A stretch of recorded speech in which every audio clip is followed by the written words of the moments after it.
کیا انسانی زندگی کا بدلتا ہوا ہر دور محض فن اور سیاست کا ایک نیا روپ ہے، یا جو انسانی فکر ہے وہ نفسیات اور وجود کی گہرائیوں میں ابھرتی ہوئی وہ بے نام کوشش ہے جو پوری تہذیب کو ایک نئی سمت دیتی ہے؟ تو البرٹا نوکس صوفی منسن کو یہ بتاتا ہے کہ نشأت ثانیہ کے بعد جو انسانی تاریخ کا اگلا دور ہے وہ باروک دور کہلاتا ہے۔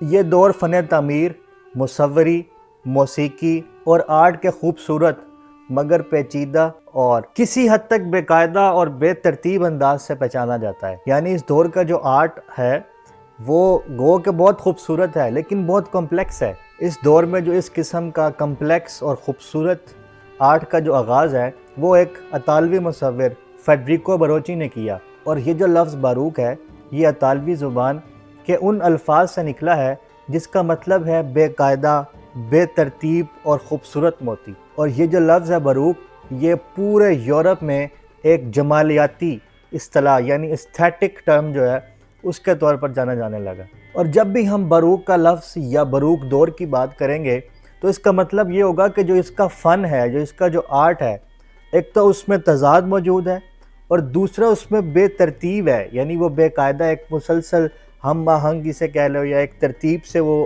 پینٹنگ نہیں کی گئی یا مصوری نہیں کی گئی۔ یعنی جس طرح ہم دیکھتے ہیں کہ نشأت ثانیہ کے دور کا جو آرٹ اور فن تھا یا جو بھی آرٹ تھا وہ ایک بالکل واضح تھا۔ وہ جب آپ اس تصویر کو یا کسی پینٹنگ کو دیکھتے تھے تو آپ کو ایک پوری ایک سٹوری یا بیک گراؤنڈ جو ہے آپ کا سارا کلیئر ہو جاتا تھا۔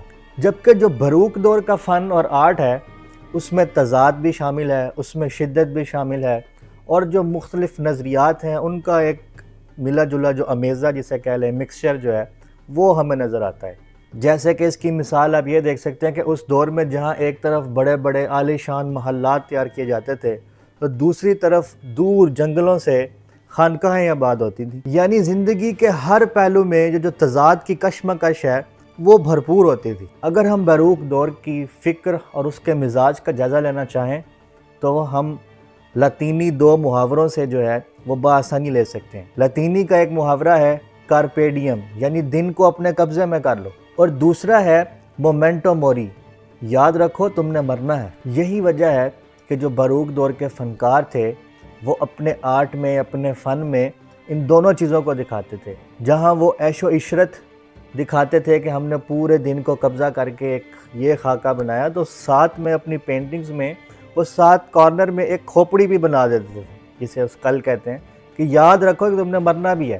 یعنی انسان کو اس دنیا کی جو ناپائیداری ہے وہ بھی اس کے ذہن میں رہے۔ یہ دور ایک طرف تو خود نمائی اور دکھاوے کا تھا، اور دوسری طرف اس دنیا کے فنا ہو جانے کے احساس نے لوگوں کو اندر سے بے چین رکھا ہوا تھا۔ اسی طرح اگر اس دور کے سیاست کو دیکھا جائے تو جو سیاسی منظرنامہ ہے وہ بھی اسی طرح ہنگامہ خیز تھا۔ مثلاً یورپ میں 30 سالہ جو جنگ رہی 1618 سے 1648 تک، اس نے یورپ میں بہت ساری تباہیاں مچا دیں، اور یہ جنگ جو ہے یہ بوہیمیا کے جو پروٹیسٹنٹ تھے ان کی بغاوت سے شروع ہوئی۔ یہ جنگ مذہبی جھگڑوں سے ایک سیاسی جنگ بن گئی، اور جس کے نتیجے میں خاص طور پر جرمنی جو ہے وہ مکمل طور پر تباہ ہو گیا، اور فرانس جو ہے وہ پورے یورپ کی سب سے زیادہ مضبوط طاقت بن گیا۔ اور اس دور میں جو طبقاتی فرق ہے وہ بھی بہت زیادہ ہوتا تھا، جیسا کہ فرانسیسی دربار، ورسائی، یہ باروک عہد کی جو عظمت ہے اس کی ایک روشن مثال ہے۔ یعنی اس دور میں لوئی 14 نے جو بوربن خاندان کا حکمران تھا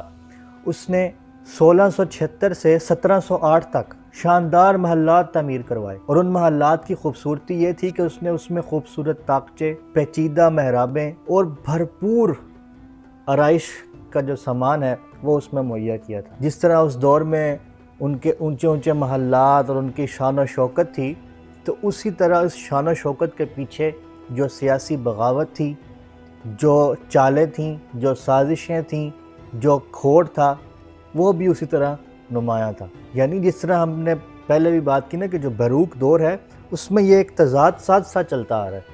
اب جس کی مثال یہ دیکھیں کہ جو سویڈن کا جو سب سے بڑا بادشاہ تھا گستاف سوم، وہ ایک نقاب پوش حال میں جو ہے وہ قتل ہوا۔ یعنی یورپین میں ایک یہ رسم ہے کہ جس میں سارے لوگ نقاب پہن کے آتے ہیں، اس محفل میں جتنے بھی لوگ ہوتے ہیں ان کے چہروں پر ایک نقاب ہوتا ہے، تو اس محفل میں اس نے بھی نقاب پہنا ہوا تھا، اور جو اس کو قتل کرنے والے تھے اس نے بھی نقاب پہنا ہوا تھا۔ تو یہ ساری سازشیں انہی محلات میں ہوتی تھیں۔ تو یہاں یہ سوال پیدا ہوتا ہے کہ انسان کی جو تاریخ ہے، بے شک وہ نشأت ثانیہ سے لے کر عہد بارود تک ہو، کیا وہ ہمیں یہ نہیں بتاتی کہ ہم ہمیشہ تضاد، دکھاوے اور فنا کے درمیان جیتے ہیں؟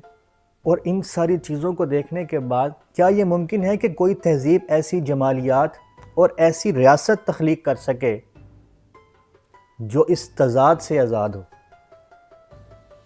دوستو اگلی ویڈیو تک ان سوالوں کے جواب ضرور سوچیں، کمنٹ میں اپنی رائے ضرور دیں، اپنا خیال رکھیں، اللہ حافظ۔